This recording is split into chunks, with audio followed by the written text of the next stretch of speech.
G'day everybody, how you going today? It is so good to see you. I do hope you are super well. In this video, we're going to just take a quick look at the differences between the Z50 and the Z50II. It's been 5 years in the making, and going from the XP6 processor, which is in the original camera, to now the XP7, that alone is a major advancement and increase in capabilities across the board when it comes to this new camera. But also there are quite a number of ergonomic and physical changes, all from my perspective are advantageous.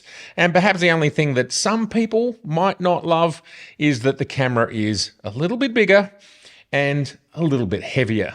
And considering the amount of power that you get in this small package, I do think it's worth the trade-off. And before we get any further into this video, I just wanted to mention the different ways that you can support the channel. You can buy me a cup of coffee with the link below. You can use the affiliate links in here in Australia from Nikon Australia, as well as some Northern American partners. None of these links cost you any extra, and it supports the channel. There's also merch, t-shirts and caps and so on, links below. You can even go to my website. Now, I don't really love talking about this stuff, but the realities are, just like all of us, I got to put bread on the table as well.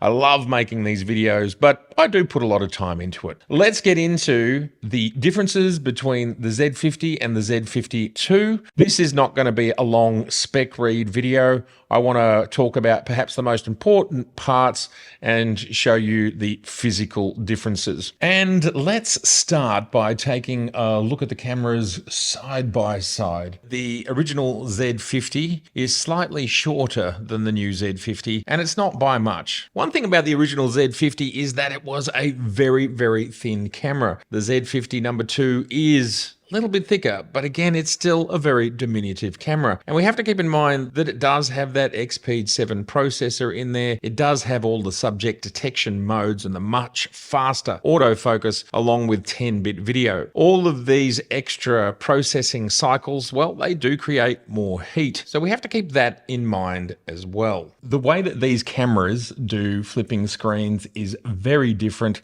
As we can see, one is to the side, and the original here was to the bottom. Now, that's an unusual design that we haven't seen very often, and ultimately I think the new design is going to be much more embraced than this previous version. Even so, it worked. And here we can see how the layout of the buttons has changed. One of the major differences is Nikon decided, because the original Z50 is a very small camera, it's pretty impressive, its power, considering how small, how much volume there is to that camera. And so they actually put some soft buttons or touchscreen buttons on the screen. I use this camera a fair bit, and look, I prefer real buttons, hard buttons, because you know when you're pressing them, you can feel them and you know where they are. The other thing I like about what's happening here with the new Z50 is that Nikon is starting to standardize the position of the buttons. And I think we've had more standardization of buttons across low end to high end. Not everything's the same, but we're getting very close. Most buttons are in the same positions. I like this. As someone who jumps from these sort of cameras all the way up to a Z9, it's good to have buttons in similar positions or the same. And the majority of buttons are in the same positions. Now, the top of the camera has not changed very much at all. The button and dial and switch placement is very similar across the two cameras. I do love the logo now appearing on the top of the camera, and we can see that the microphone has moved around a little bit. But there is the addition of one button here, and this gives you instant access to all of your different color profiles or color recipes. And as we've talked about in the first look launch video, you can even add custom color profiles. This is giving us a much larger library of color profiles. Otherwise, the cameras are very, very similar. And it's not super obvious in this shot, but this grip is larger, slightly larger, and that's a little bit offset by the fact that the eyepiece here is shorter on the Z52 and it's a little bit deeper here on the original Z50. So that's another change that's been made, and that's why this camera is tilting more because the eyepiece, it protrudes further out. If we go back to the front of the camera, we can see the tally light, of course, which can be found on the new camera, and it does not exist on the original camera. So that's another big change and something very, very useful for solo operators or solo creators. The other thing that I love, that this is all part of Nikon's approach to ergonomics and giving their users the fastest way to be able to make changes to their camera. I think, and please correct me if I'm wrong, Nikon's the only company that gives you two function buttons here at the front of the camera, even on their most entry-level camera. Now, the only camera or cameras that don't do this is the retro-inspired cameras, which makes sense to me because they're retro-inspired and there weren't as many buttons and function buttons because, well, we weren't digital back in the day. And here we are with one of their entry-level cameras, and we can see the original Z50 from 5 years ago. It had two function buttons. We still have those two function buttons on the front. I think that's absolutely fantastic. And just as a quick aside, both of Canon and Sony's APS-C top-of-the-range cameras, which are more expensive than the Z50II, neither of them have front function buttons. And here we can see the difference in ports. We still have USB, but it's now USB-C instead of USB micro. That's a massive change, and USB-C is the future, and it's also being mandated in certain areas all around the world that is to be the ubiquitous way that devices will be charged. So it's fantastic to see USB-C arrive. We also have an HDMI micro port, which is the same for the old and the new camera. The biggest improvement when it comes to ports is the addition of a headphone port, which we can see here on the new Z50. And that also doubles as a remote cable release port as well. You can hardwire a remote control through that port. You can now monitor audio through earphones if you want to. And seeing the headphone jack come to this APS-C camera, previously the Z50, the ZFC and the Z30 all did not have headphone jacks. So I hope version 2s of all of those cameras will now have the addition of the headphone jack, which I think they will. And with this image here, we can see the difference in the hand grip and also the eyepiece. There it is, the major ergonomic and physical attribute differences between these two models. But there's a lot more going on in the inside. For example, the EVF brightness is twice as bright. The big ticket item here is the XPEED 7. Bringing us the autofocus system that we now love across all other XPEED 7 cameras. For example, we're using the Z6 III and the ZF to shoot right now with the A and the B cam. Autofocus on these cameras is exceptional, and it is up there with the rest of the market. What a lot of people love is all the subject detection modes, and it includes people and animals and birds and cars and planes and trains. All of those detection modes that we love and help people pick the subject out of the scene that they're trying to photograph. Now, with my testing so far, it is way faster, way snappier, and it can see things at much more of a distance. And perhaps one of the most highline differences between the two cameras, besides all the focus modes that we've just talked about, is 3D tracking. This is now something that we find in the Z50II. We were told on launch of the XPEED 7 with the Z9 that it was 10 times faster than the two XPEED 6s in the Z6II and the Z7II. This camera has only one XPEED 6 processor in it. What we're saying here is this camera here is at least 10 times and maybe up to 20 times faster than its predecessor. And that means all sorts of things are going to run really well.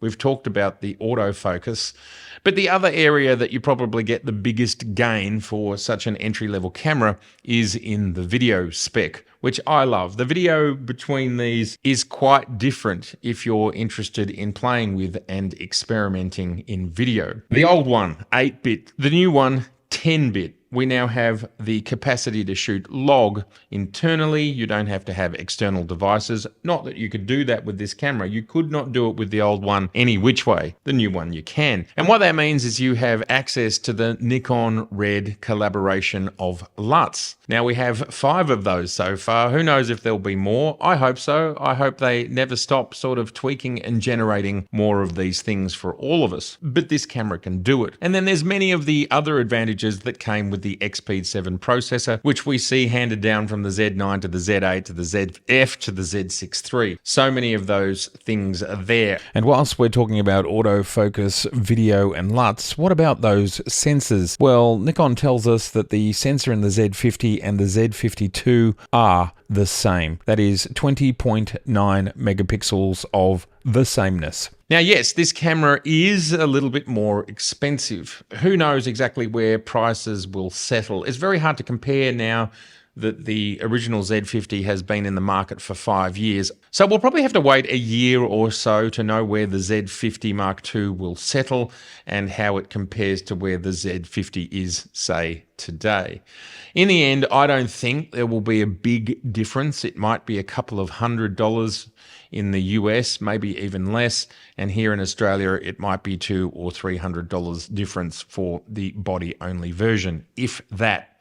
It might end up in a year or two settling to a similar price point. Although we do have to keep in mind that this is the Z50, and thus those numbers allow for 40, 30, 20, Z10. And it's possible that this camera is being slightly repositioned price-wise and spec-wise. Maybe there are more entry-level cameras coming. And why not? This is a highly spec'd camera from my perspective. Another big difference when it comes to video, on top of the bit rates, you can now shoot at 4K 60 with a little bit of a crop, and we do have 120 frames per second in 1080. It's cool stuff. I mean, it's kind of giving you access to the basics of everything that you would need as a content creator. And I'm really happy to see that the new version of the Z50 still has a flash, so it can do this. Nikon Imaging Cloud. Definitely will not happen with the original Z50. Absolutely is happening with the new version of this camera. Now, if you haven't heard about Nikon Imaging Cloud, it allows you to do 3 major things. The first thing is you get home from shooting, you plug in your USB-C cable to start the charging of the camera. And if you've got it set to do this, it will just start uploading via Wi-Fi your files to your cloud storage, whatever that might be. It might be Dropbox, it might be Adobe, it might be Google. It will automatically do that. The second thing that Nikon Imaging Cloud allows for is the download of new color picture profiles or picture recipes. And the third thing that the cloud does for you, it allows you to update the firmware of the camera. All of this done while it's just sitting on the desk. Is there more to come with Nikon Imaging Cloud? I don't know. But already, I think this is a really big step into the world that we're living now with our smartphones. So that is definitely a massive differential between the old and the new. High efficiency star and high efficiency. So if you don't know what that's about, Nikon, when they released the Z9, released a new compression format, which was high efficiency, that's what the HE stands for, and high efficiency star. Now, in my initial testing, the differences between a normal Nikon RAW file and the high efficiency star was almost negligibly different. In essence, I couldn't see any difference between them, yet the file sizes of the HE star are 40% smaller, roughly. Now, that's huge when you're talking about storage, when you're talking about how many images you can get on your media, in your camera, how quickly things upload to the cloud. Everything we do digitally, if you are saving almost 50%, 40%, which is almost 50%, which is almost half of storage and time, that is a major differential, and you've still got a RAW. The Z50 will never do that. The Z50II absolutely does that. And as I said, I have used for all photography, everything I do for both client and my own work, it's all HE star, and I've never looked back. So that is now part of this new camera, along with the HEIF format, which is sort of like JPEG. It's a 10-bit version of it, this implementation of it. Because to the best of my understanding, and I'm no expert, there are potentially different versions, but that's the version being implemented by Nikon. So HEIF is better than JPEG because there is more data being saved, but it is nowhere near HE star, which is still a raw file. It's just a more compressed raw file. Confusing, but important. Z50 Mark II, it does all of these things. Along with the subject detection modes that we've talked about, we also have 3D tracking, but also on the Z50 Mark II, which is new to all Nikon cameras. Hopefully it comes with some future cameras. I certainly hope so, because I use this all the time. It's a product mode. You can program a portion of the frame or the whole frame to be looking for you to hold a product up in front of your face. And even if you've got face detect on, it will be looking for that product that is closer, and it will jump to that product and then go back to your face. This is something that is not in the Z50. It will never be in the Z50, and you can only find it in the Mark II version. Also, when it comes to SD cards, the new camera is a UHS 2 versus a UHS 1. And of course, we have up to 30 frames per second in electronic shutter. That is JPEG only, and that works in conjunction with the pre-release capture, allowing you to go back 1 second when you're half pressing the shutter button to get the definitive moment. And you can now shoot 4K 60 with the Z50II, but this is with a 1.5 crop on top of your already 1.5 cropped sensor. What does that add up to? And due to the XP 7 processor that we find in the Z50II, the camera is able to sample a 4K image from the full 5.6K sensor. This gives you a crisper, sharper, cleaner image. And another feature that you simply won't find in the original Z50 is the ability for the Z52, when you plug it in via USB-C to a computer, it is simply automatically a webcam. Absolutely no software is required. I think this is being done by hardware. I'm not sure. I hope not, so we can get some other Nikon Z cameras doing the same thing. And yes, we've talked about image stabilization. It is suggested that the electronic stabilization in the Z52 has been improved over the original. I have not tested this. Could the Z50II be a replacement for D500 users? Now, I've had a long think about that, and I'm going to make a separate video about it. But my analysis is this camera does a lot of what the D500 did. It actually shoots 11 frames per second in mechanical instead of 10 frames per second in mechanical, which is what the D500 did. We now have electronic shutter in both 15 frames per second and 30 frames per second. Now, this is in JPEG, which is good for some people, not good for everybody. But again, this is a huge advancement over the frame rate of the original Z50. And when it comes to mechanical, well, both of these cameras still shoot 11 frames per second mechanical, which is plenty fast for a camera at this price point, and as I said, it's faster than what the D500 is. If you are a current Z50 owner and you're thinking about upgrading, well, I do think it's worth it just simply for the autofocus features. And if you're a content creator, well, you might be very happy also with the advantages in video. For example, the fact that your record times now go from 30 minutes with the old one up to 2 hours and 5 minutes with the new one. There are a lot of features in here which make life as a content creator, a photographer, or a videographer better, easier, faster. In-body image stabilization has not been added to this camera. It was not in the original one, and we are not finding it in this one. This is where I always have to put on my reviewer hat, not my personal hat. And what Nikon is doing when they're creating any camera is they're saying, what market is this for? Who are the majority of people who are going to buy this camera? And it's my belief the majority of people that are going to buy this camera are those that might buy it with a single kit lens or a double kit lens, and it's possible they never upgrade from there. And let me tell you, I've spoken with people at Nikon. They understand what people purchase. Now, a lot of people that buy these sorts of kits, statistically, they don't buy any more lenses. They stick with their kit lenses. And it might be lenses like these, the 18 to 140, or this combo here, which is a 16 to 50 and a 50 to 250. These lenses are stabilized. So the topic of image stabilization, in-body image stabilization, becomes moot. Now, of course, there are some people that will buy a Z50 or a Z50II. They will go on to buy some other lenses. And of course, more of Nikon's lenses are stabilized. So you just simply have to decide, is even a Z50 or a Z50II right for you? Of course, there is not a very big price difference between Nikon's Z5, which is a full-frame 35mm sensor, which does come with in-body image stabilization, as well as 2 card slots.